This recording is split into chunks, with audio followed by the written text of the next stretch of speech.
So, since we are all going to be tight on time, so let's start with the webinar. Welcome to our pre-Youth IGF India 2019 webinar series. Topic for today's webinar is what is Internet governance, why youth, and why youth in Internet governance. We welcome Mr. Satish Babu, Chair of the Asia Pacific Regional at-Large Organization, APRALO, at ICANN, Internet Corporation for Assigned Names and Numbers. He is also a founder and key organizer of the India School of Internet Governance. Sir, over to you. Thank you, Ahita, and good morning, good afternoon, good evening to everybody who's joined this session. At the outset, I'd like to thank the Youth IGF organizers for this opportunity to talk to some of the upcoming leaders from the youth in the domain of Internet governance. Next slide, please. Over the next 30 minutes or so, we will be discussing several questions related to the Internet and its governance and the role of youth in the process.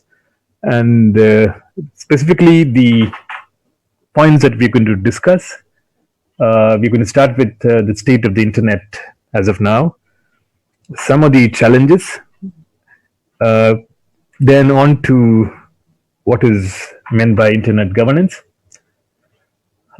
Then what is the role of youth specifically in the domain of Internet governance?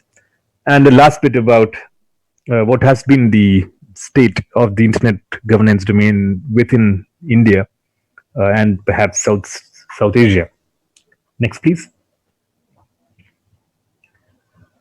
All of us are aware of this, that the Internet has evolved to be a kind of unified communications bus. Now we talk about data bus and all that in computer science, and this is a communications bus for the whole world. And it, as we will see shortly, it has got open access. There are no entry barriers. Anybody with an appropriate device or a computer can use it. And what do we use it for? We have a number of uses, broadly classified into informational, recreational, educational, transactional. Now, transactional is a very big a bunch of services which involve anything that involves specifically money, the digital economy, or even without money. For example, our cloud-based email like Gmail is also transactional in nature, and also as a tool for collaboration among people who are geographically dispersed. Now, the Internet is an open, distributed network of networks. Of course, that's how the name Internet came up. It has got fuzzy edges, no central control, and does not have a top-down structure.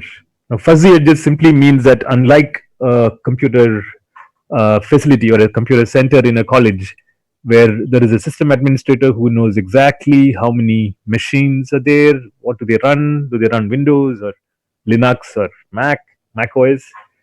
The Internet, unlike this model, does not have a central control. Nobody knows how many machines are there on a specific day. Computers come in and go out without any barrier, without any restrictions. So we say that the edges of this network are fuzzy. Also, you might have Internet nodes in all kinds of unlikely places, from Antarctica to outer space. So the true boundaries of the Internet is actually quite fuzzy. Next. Now, when you look at the Internet, you realize that it is at once several things. It is at once a medium of communication, a repository of information, and an intelligent resource. Now, medium of communication is something that's very clear. We use it to talk to someone who's somewhere else. We use it as a repository of information. So, like, anything that you want to search about, you have so many search engines that provide information. So, it's considered as a very large library of information, which is easily accessible. And this intelligent resource, if you look at today's world, there are a number of Internet-based resources and services which are not the traditional model. For instance, if you take cloud computing,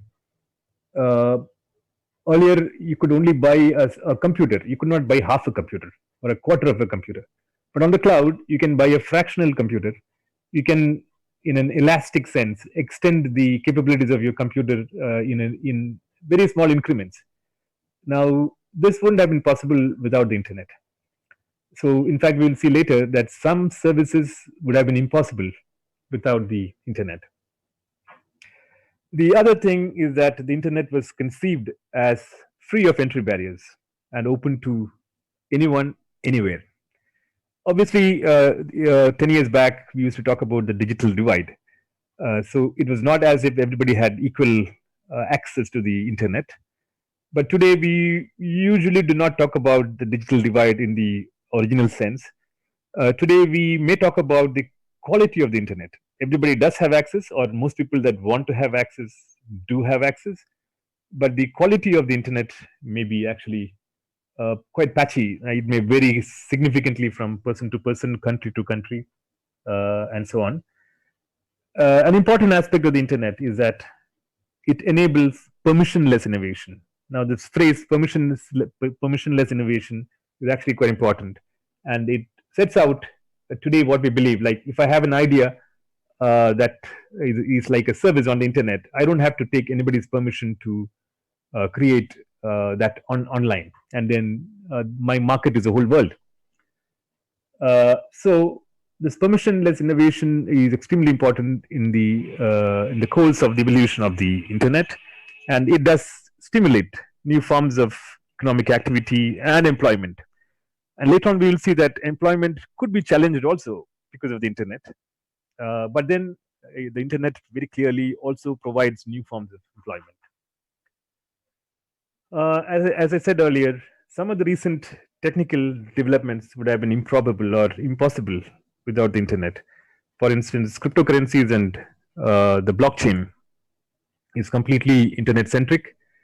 Cloud computing, artificial intelligence, a service like Uber, these all are virtually impossible without the internet. And finally, an important aspect of the internet is that while it allows for instant, anywhere, anytime, anyone communications, it's also very cost effective. It is so cheap as to be virtually free in many cases. You pay for the access, but you don't pay for anything beyond that.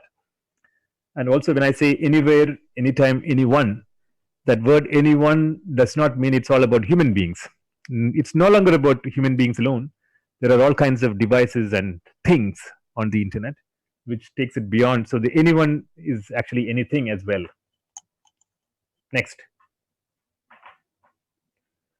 Now, these were the good things about the internet, but we also have many challenges as the internet becomes a universal service that we use for all kinds of things. There is also an escalation of vulnerabilities regarding or relating to the use of the internet. The first and foremost, and something that's been in the news recently, is that of the loss of privacy and anonymity, and the need for data protection. Now, when you attend the YouthIGF, there will be some discussions around data protection, what it means, and why are we talking about it. This has become, after the European GDPR, this is now a hot topic even in India, and we have our draft, the new act, the Indian Act on Data Protection, which is going to come up shortly in Parliament. There's been a lot of discussions around it. It's not perfect. There are some critiques of the act, the draft bill. The next is large-scale data breaches, data abuse, cybercrime, scams, especially when in a country like India, you have a large number of neo-literates, first-generation technology users joining the internet. Some of them become vulnerable to the information that they get through the internet, which they believe implicitly. So this has given rise to all kinds of issues in the past. But data breaches, of course, are very deliberate intrusion attempts, and the leakage of data has become a huge challenge. National security. So state surveillance and weaponization and a bunch of other areas relating to it. we find that in many countries, governments regulate, or without the legal, the legal provisions in being in place, uh, in terms of internet shutdowns and restrictions and censorship and surveillance. And the reason provided is a blanket national security. Now, as an individual, what do we balance national security with? So, suppose we want to argue that, look, you can't shut down the internet for a very long time, and the government says no, we have to do it because it's a matter of national security. What is the other side of it? The other side of it is the public interest. Now, you have to have a balance between national interest and national security and public interest. So this is something that we have to educate more people on. Otherwise, people do not even know that there is something that you have to counterbalance. Then, of course, a bunch of things under fake news, hate speech, cyber stalking, cyberbullying, child safety. Now, at one level, these are individual issues that you get cyber stalked, and but at another level, like fake news, has an impact over how democracy itself functions. So that is very serious. If the entire elections, for example, of a country gets influenced, whether the influence is minor or major is a different issue. But if the internet can influence uh, citizens to behave in a certain way, then we have an issue about it. There are issues of jurisdiction, geopolitical issues, data ownership, data localization, and of course, a new development which is open data. These are related but not identical areas. One important thing here is data localization, which has been in the news, even in India, because the data localization goes against the principle or the spirit of, for instance, the cloud computing. The cloud computing says we will make it very efficient. We will put up data centers in countries or regions where it is the cheapest. In fact, people have said put up data centers in Siberia because you don't have to spend electricity on cooling because Siberia is already cold. Now, that efficiency is a global process. You're optimizing efficiency at a global level. But data localization is counter to that, because data localization says you have to host all the data of the citizens of a country in that country. Now, this reduces the flexibility of companies, and for that reason, they object. So currently in India also, we have this debate going on. Then diversity and support for diversity, whether it's gender, geographic, cultural, linguistic, etc., is an issue. The good news here is that there has been quite some development in the internationalized domain names. So, domain name, we are aware of it, like www.google.com. But what if we want a domain name in Hindi? Say, I want to have a website called namaskar.bharat in Devanagari. It was not possible until a few years back, but today it is possible to register a domain called namaskar.bharat in Devanagari or in a bunch of other languages in India, Indian or Neo-Brahmi scripts. And an associated thing is the universal acceptance. Now, suppose I'm registering on Indian Railways irctc.co.in site, and they ask me for my email. Can I enter Satish at namaskar.bharat in Devanagari? Many websites do not accept that because they say this is an invalid email ID. But it's a valid email ID because the domain names are valid. So there is a bit of a gap there, and many software platforms are unable to handle these kind of email IDs. They're unable to validate them, they're unable to accept them, store them, and use them. Now, the initiative that is addressing this issue is called universal acceptance. And the objective of universal acceptance is that any email in any script of any length should be acceptable for any use. Where email is required, any kind of email should work. So this is something that is of importance to India specifically and Asia in particular. And there has been some progress happening on this. Another bunch of things have to do with the whole artificial intelligence, IoT, automation of these devices, autonomous decision making by computers. algorithmization, wherein there is a alienation of human beings from this whole thing, and machines take decisions. Now, in some ways, this makes things more efficient, faster, but in some other ways there are issues of bias and all other kinds of issues which maybe you'll be encountering some of them during the YIGF. There's also the issue of employment loss. For instance, Uber. In many parts of the world, Uber does not operate because the local cab drivers object to it. In some states in India, for instance, Goa, Uber cannot operate because the local taxi drivers have said it will result in loss of our employment. Now, this is a tricky balance which has to be handled sensitively. Another bunch of things have to do with the energy used in computing and the impact of computing on the environment and climate change. Now, we are normally indiscriminate in the use of computers. When you go to Google and search, we don't think that this search is going to cause X grams of carbon dioxide into the air emissions. But that's actually the case. Any search we do, any computer activity that we do has impact not only on the client machine that I am using, but also in the backend that Google is using. So there is actually an impact on climate change. And some other activities like Bitcoin, for example, where Bitcoin mining is going on, there are huge impacts on the climate. So the climate debate has become, quite a very, it's a very powerful force now. People are having climate anxiety, and climate action is been called for by almost every country. So we have to consider the impact of the energy use in computing and the internet on its effects on the climate as well. And finally, we have several issues related to the digital identity. Now, this is a futuristic thing. Digital identity, digital rights, digital citizenship, digital economy, digital democracy, and digital life.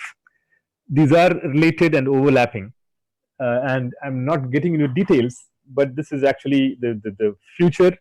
There are some threats here like identity theft. There are issues of how rights are going to be, enforced on the cyberspace. What is the digital citizenship? How do I become a full-fledged citizen? Now, some countries have already started this concept of digital citizenship, where you don't have to live in that country, but you can be a citizen of that country electronically. Digital economy is well known, of course. Digital democracy.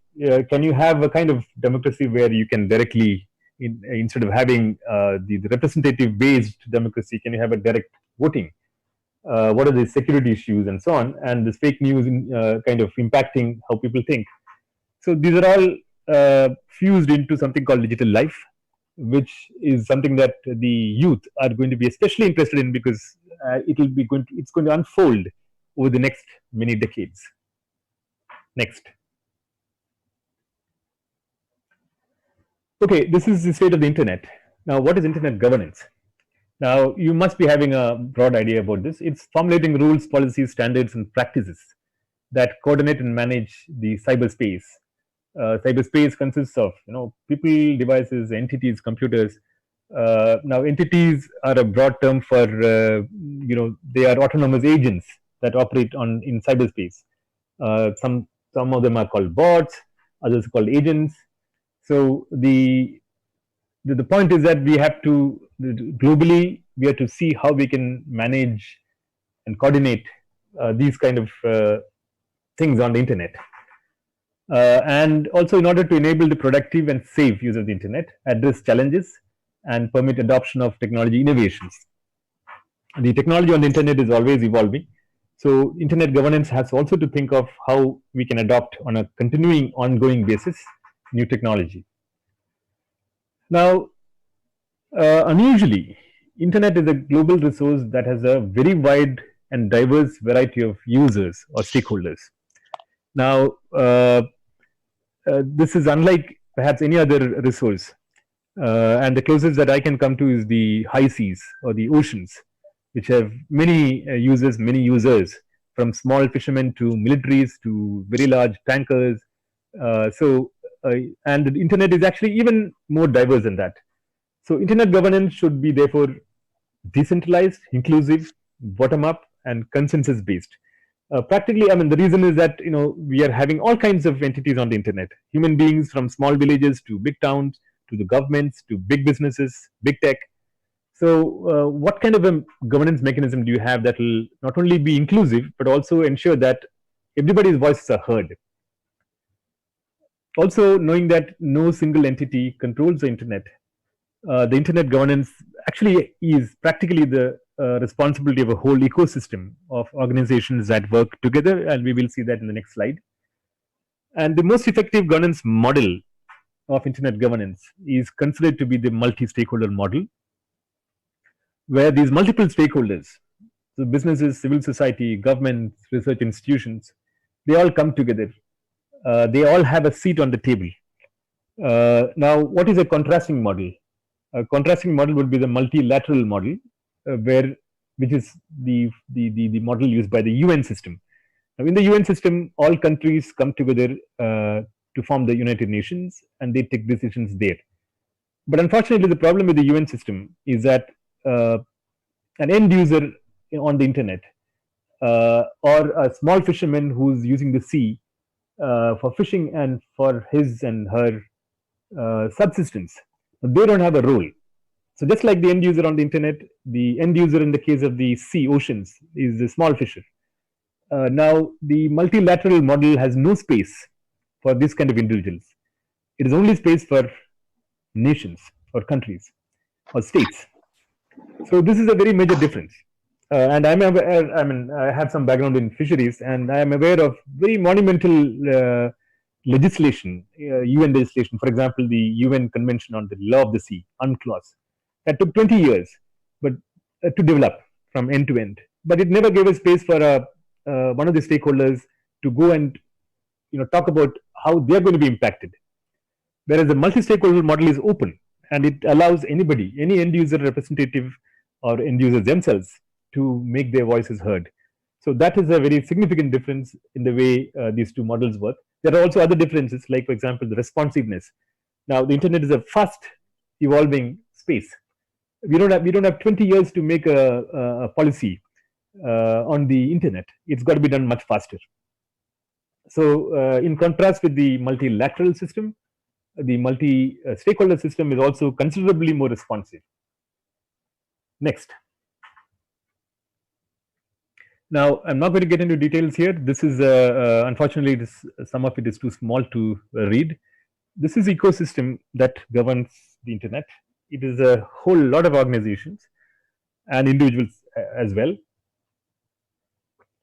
And like I said, no single organization is in command. And all these organizations work hand in hand. And as you get into the YouthIGF, you will hear of organizations like ICANN and Internet Society and W3C and IETF and all that. They're all represented in this chart, and you can take a look at this at your leisure. Next.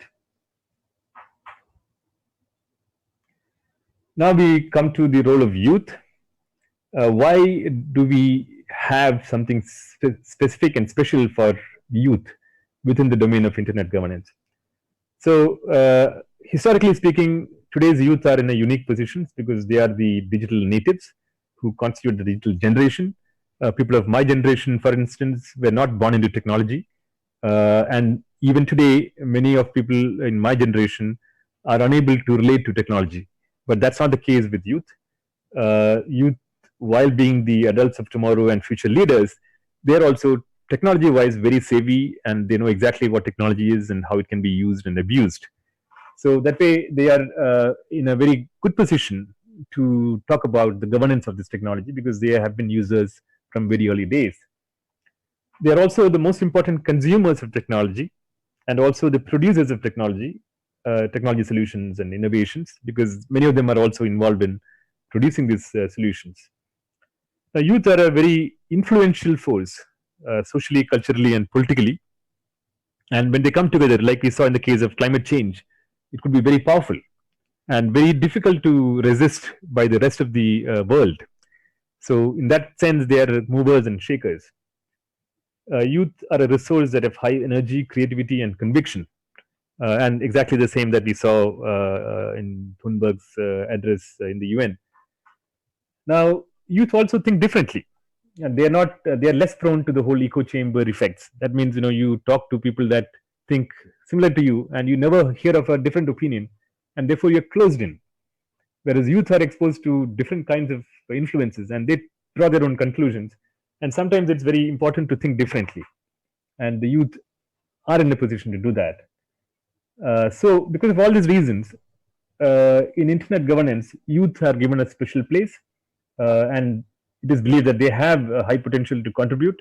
And we have been seeing many young people come forward in internet governance, both for now and for the future. Next. So we will also during the YIGF look at or see many opportunities and some challenges that you might face as youth while coming into the realm of internet governance. Many mainstream institutions provide special opportunities for youth. So you have special organizations themselves for youth. There are youth communities and initiatives, the youth fellowships, the youth internet governance schools and academies like APIGA, which happens every year in South Korea. It's a joint effort of the South Korean government and ICANN, and it's specifically for the young people, just like YouthIGF in India is. However, there are also some challenges, especially when youth are going to enter the domain of internet governance.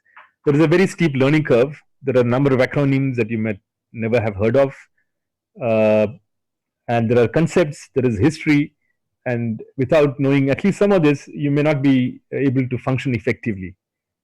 It might require a lot of time and resource constraints. Many of these international processes have meetings, and meetings are very expensive in terms of travel. And currently, there is also this whole issue of the carbon emissions while you travel. Air travel is a very significant contributor to carbon emissions. So, how does one participate?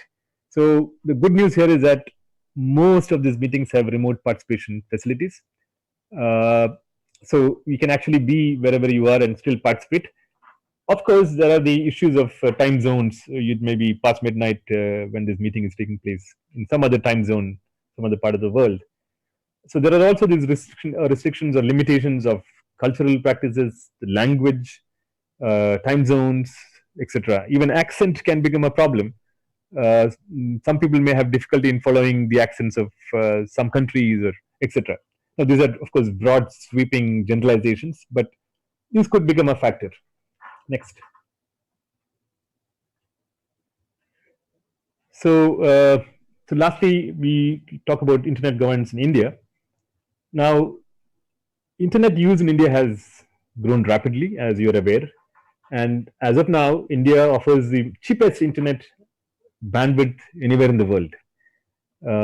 So that's a good thing. However, the participation in internet governance of our internet governance practitioner community is actually much less than or much below its by proportion of the population. And prior to 2014, India's participation in internet governance was largely from the government, a few industries in the space, and some NGOs. In particular, the end users were not represented at all.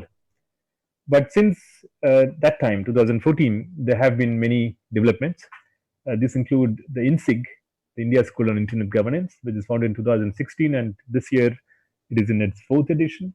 The YouthIGF, which was established last year, 2018. Many Internet Society chapters, which have become now very active. Several new NGOs have entered the domain, and in society at large, there is a rising awareness about the opportunities of the internet and its challenges inherent within the space of the internet. Next. Next. So this is my last slide. So given the importance of the internet, both opportunities and challenges, it's important that more youth are facilitated into the domain of internet governance. Uh, we realize that effective participation in these global processes required a lot of perseverance, dedication, and time, and maybe even resources. But the earlier you enter the domain, the better, because you'll be able to understand many of this.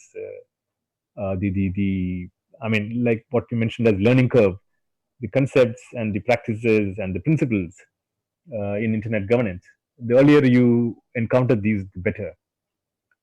Now, from the side of INSIG and the Youth IGF, we seek to facilitate the entry of youth into internet governance and into the internet governance community in India, but not just in India, but also in Asia, South Asia, Asia Pacific, and the whole global community.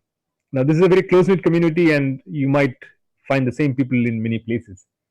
So, our task is to help you into this community and see that or support you in becoming productive. At the same time, this is not about global processes alone. It's also about local processes. So the youth, especially youth IGF participants, we expect them to also be active in their own local communities, whichever part of the country you come from, so that whatever you learn from these global processes, you're able to pass on to the local communities, and you become a kind of conduit for information flow up and down. Next. So I will stop here, and if there are any questions, I'll be happy to respond. Thank you very much for the opportunity. Thank you so much, sir, for your presentation. We are now open to questions. So if you have any questions, you can put them in the chat, or you can ask sir directly by raising your hand. Thank you. Okay, there's one question, sir, from Kapil Goyal. Yes, please. I'll unmute you now.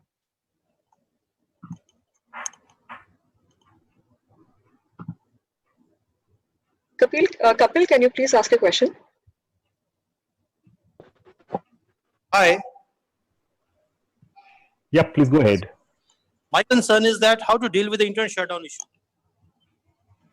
Right. Thanks for the question. So shutdown is something that both INSIG and perhaps YIGF have been discussing for the last several editions. Like I said, there is a balance to be achieved between national security and the public interest. Now, having internet is a matter of public interest because everybody is dependent on it. At the same time, we understand national security. Now, how best to balance these two?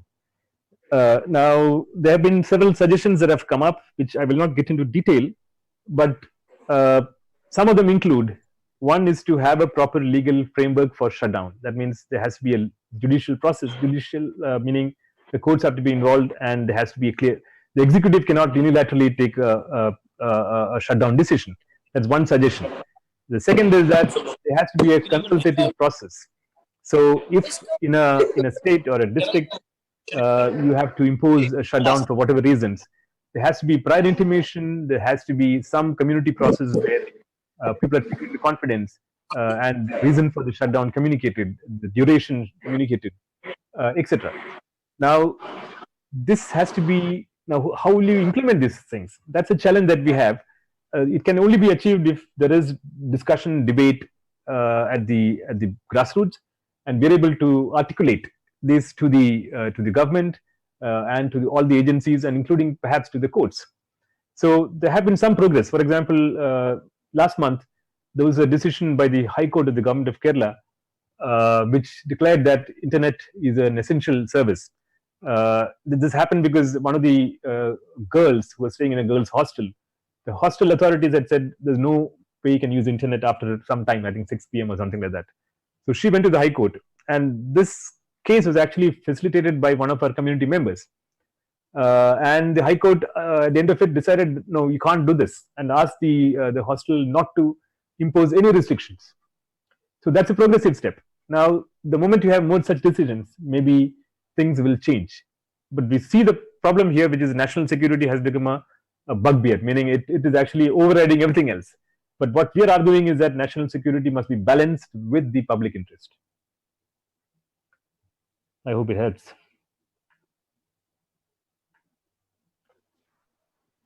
Thank you, sir. Are there any more questions?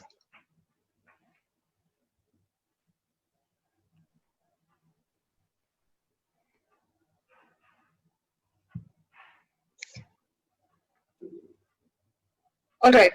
So if there are any more questions, kindly drop them in the chat, or and then we'll put them through Satish sir after the call. Thank you, sir, for your presentation. Thank you for covering the basics of internet governance, the challenges, the importance of youth in internet governance, and the status of internet governance in India. Thank you so much.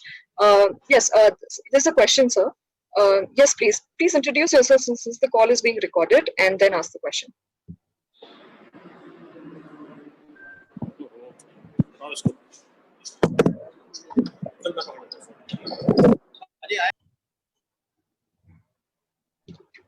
Yes, Vishnu Priya, please ask your question.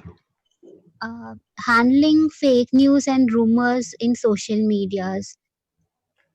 Right. Thank you for the question. This is again a complex area. There's been a lot of debate about how to handle fake news. Now, there has been several technical solutions proposed, but the point is that the technical solutions may not be sufficient. They probably have to be, for instance, WhatsApp. You get a message on WhatsApp and you forward it to people without considering if this is true or false or what it is, without ascertaining the veracity of the particular news. So, since this problem came up, now WhatsApp has restricted the number of forwards you can do. So, and the forward is very clearly indicated as forward, not as fact. But the actual the issue is that we are still at the beginning of the whole issue of fake news and rumors. So there has to be concerted effect, and we have been discussing this in our INSEG as well as I think YIGF.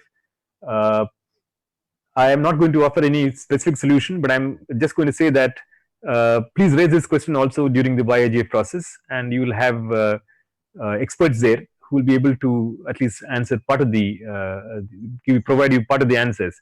I am myself not an expert in this particular area, but I'm saying there has been sufficient discussion and debate, and we will continue to be evolving, moving towards a solution. Thank you, sir. Hi, Arun. Do you have a question for sir?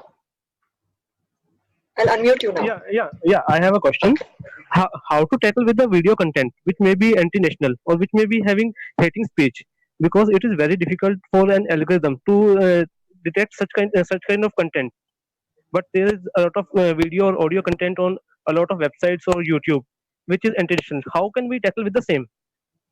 Right. Thank you for the question. The question is about anti-national content. So now, generally, this is handled through the intermediary. So, like the intermediary in many cases, like YouTube or MetaCafe or whichever or PeerTube, whichever you're using. Now, all these platforms provide for reporting of objectionable content. So, if you think that content now, so far the YouTube in the last several months have been hypersensitive to this, and there are complaints that even innocent videos have been taken off because of complaints. So we still have to strike a balance. So just because I don't like somebody's video, I can't claim that it is anti-national or it should be taken off. So currently that judgment is left to the platform or the intermediary, which is actually not really correct, because how does YouTube judge this sort of a thing?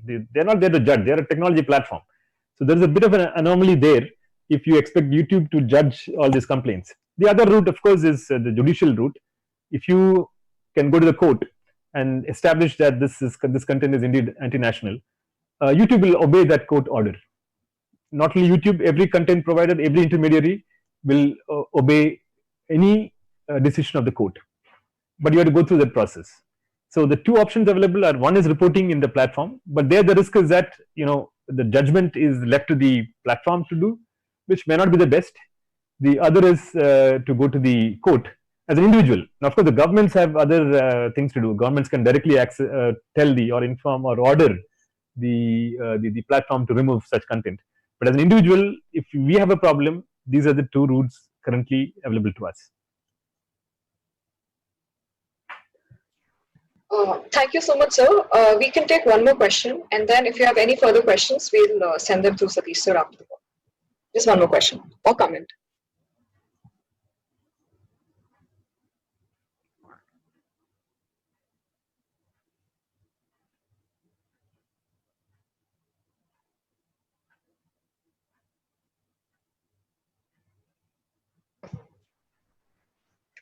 Okay, since we are short of time, thank you so much, Satish sir, for your presentation and for taking time out to enlighten all of us. Thank you. Thank you very much, and all the best. Thank you so much, sir. Right. So now I will be talking to you about giving you a brief about our event, about YouthIGF India, and our upcoming event, and take a few questions towards the end of my talk.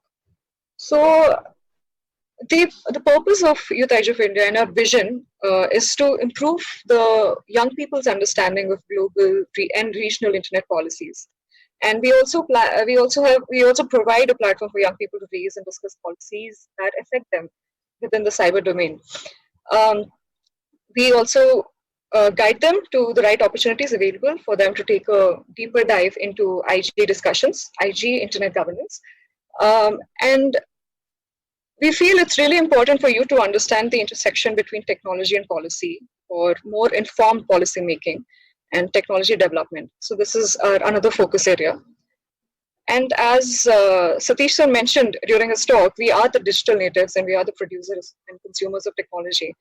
And so through YouthIGF India, we are providing a platform and creating a network of the next generation of internet leaders who can take informed decisions for the betterment of the internet. Right. So last year was our first edition of YouthIGF India. It was held at university in Delhi, Indira Gandhi Delhi Technological University for Women. It was on 12th October, and we saw participation of over 100 youth, with majority of them being women. During the event, we covered the basics and fundamentals of internet governance, the working of the internet, several hot topics of discussion on IG, and discussed and informed the students and participants on the engagement opportunities for them post YouthIGF India. This year as well, we're very proud to announce that we're organizing the second edition on 14th November 2019 at St. Xavier's University in Kolkata, in India. We will have sessions to create and strengthen your foundation in internet governance. Couple, could you please mute the microphone?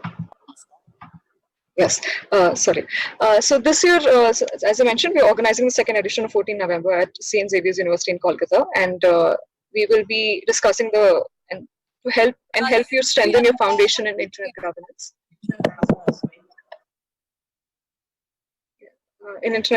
Have interactive activities for you to understand the working of the internet, the multi-stakeholder model of discussion, as Satish sir mentioned, panel discussion on privacy and safeguards of the internet, and engagement in IG post our event. We will be opening the registrations for the event soon, and we request you to keep looking out for the registration applications. We have selected 20 fellows, and we would like to congratulate them over this call, and we're very happy to support them for their travel and accommodation for our event this year. Just a note, since this is a webinar series, we are organizing a couple of webinars before the event, and we've distributed webinars throughout the year till our next event next year. The webinars will be discussing hot topics in IG such as fake news, content regulation, data localization, privacy, anonymity, human rights, blockchain. A lot of these topics will be discussed, and these are discussed to basically help you understand the topic, the challenges associated with these topics, and how we can all work towards a solution. So I'd request you all to please watch out for notifications about the webinar and any other information regarding our event.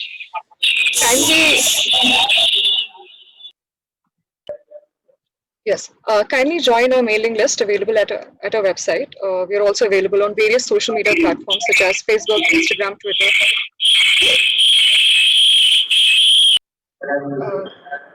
Please unmute your mics, please. Yeah. So we are available on various social media platforms such as Facebook, Instagram, Twitter, LinkedIn, and we have shared the details. Praneeth, who's also a part of our organizing team, has shared the details on the Zoom chat. So please connect. I would like to share the screen and show you the website if you've not already gone through it. Just a second.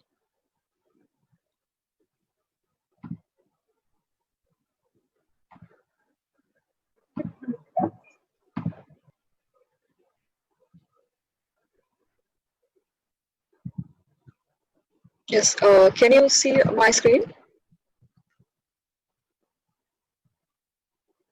Yes, Ihita. Okay, just a second.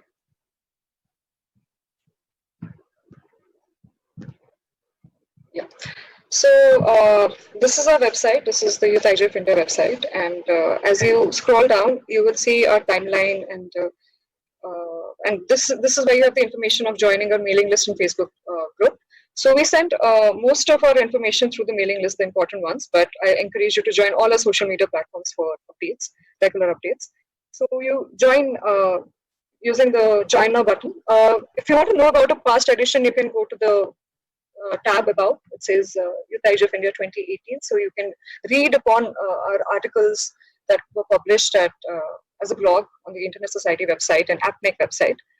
To know more about fellowship, you can find out the people who've been selected. You'll get all the updates regarding fellowship on the fellowship page.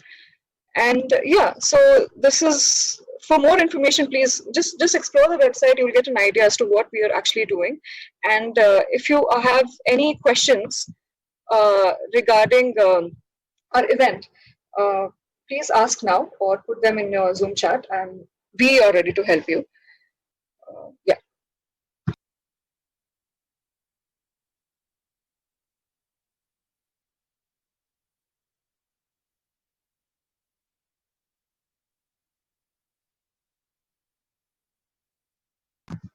Are there any questions or comments or suggestions that you would like to share with us, please?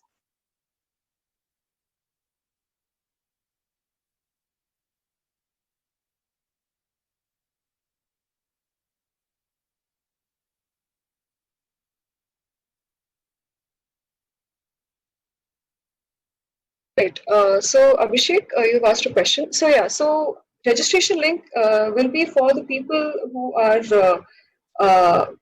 from in and around the event area, in and around Kolkata, for local registrations. The registrations are also open for everybody across India. With fellowship, we fund based on the students' application or the participants' application. We fund them with the travel support and accommodation for a single night during the event. So we haven't opened the registrations yet, Abhishek. So we'll be opening them in a couple of days, and please join our social media to find out and get an update on the same. Ihita, we have one question for the last talk for Satish sir from Devdutt, if we can take it now. Sure. Let's, yeah. Yeah, Devdutt, would you like to speak for yourself?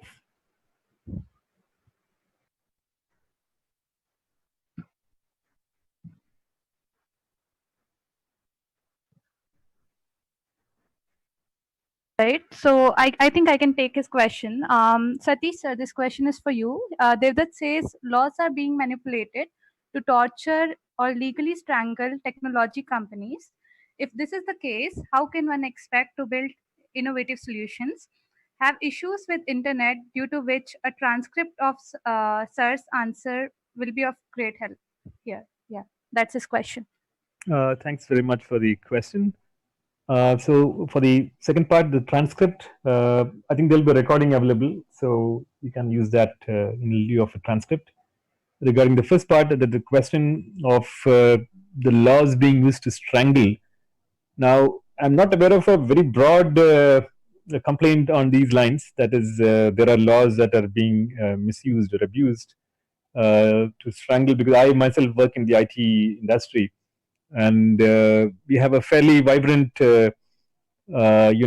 community of within the industry, and there is progress happening in terms of financial performance and so on. But if you mean things like intermediary liability,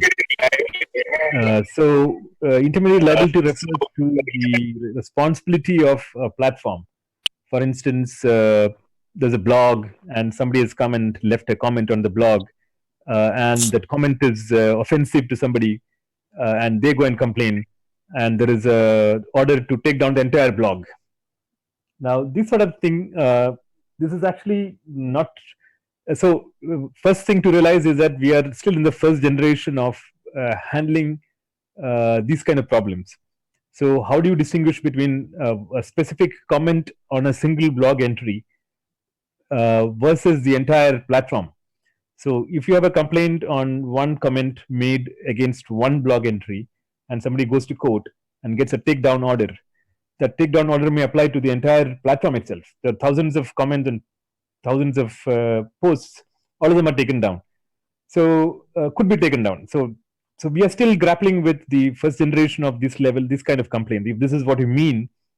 So there are actually legal solutions, and there will be speakers at YIGF who are from the legal background, who will be able to tell you exactly what we're trying to do to avoid these kind of cases. Now, is the platform liable for this? Well, opinions differ on that.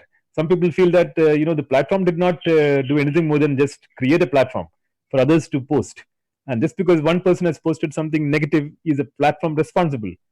So currently the law says because the person who might have posted may be anonymous, so it is an indirect responsibility or a liability of the platform itself. So this is actually going to gradually change, but as of now we do have some problems in handling this kind of complaints. Or there is a picture or there's a photograph of somebody and this is to be taken down. But we also have a situation where in some cases where the platform is abroad, the government of India or the courts in India have no jurisdiction there. So in that case we cannot take it down at all. So this is a global problem, but also a local problem within the country. And the legal people, the lawyers who are with us, there's one person who will be there in the YGF who will be speaking on this area. So you can raise this question again there and get a response from him on the specific issue of intermediary liability. I hope this helps.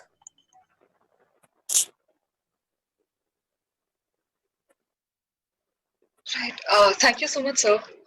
Any other questions or comments for sir or for me regarding the logistics and in our event?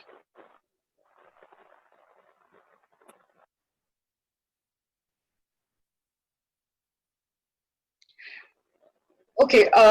So Sneha has shared the registration for our next webinar. So please watch out for information like this. And we'll be offering the next webinar next week around this time.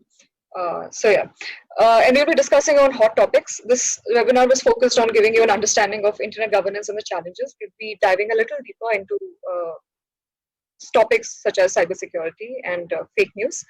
So so I just like to say that we are a youth-led organization, and we are really looking forward to an enthusiastic audience, and we're here to help you, support you, guide you, and please do contact us, get in touch with us, attend the event. We will also be providing remote participation. So yes, and if there are any questions, please ask us now, or drop us a mail by joining our mailing ID through our website.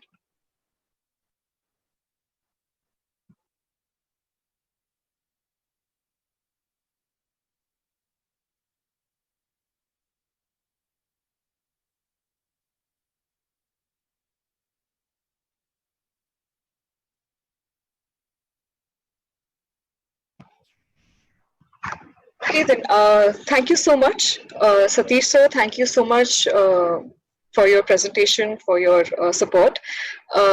Thank you all for joining the call. I am really looking forward to all of you joining our next webinar next week. We'll be sharing the information soon. Please get in touch with us, contact us, and we will be also sharing some documents and information brochures or any courses that we find for you to understand internet governance and the challenges better. Yes, so we're looking forward. Thank you so much, and keep in touch. Thank you. Thanks and bye.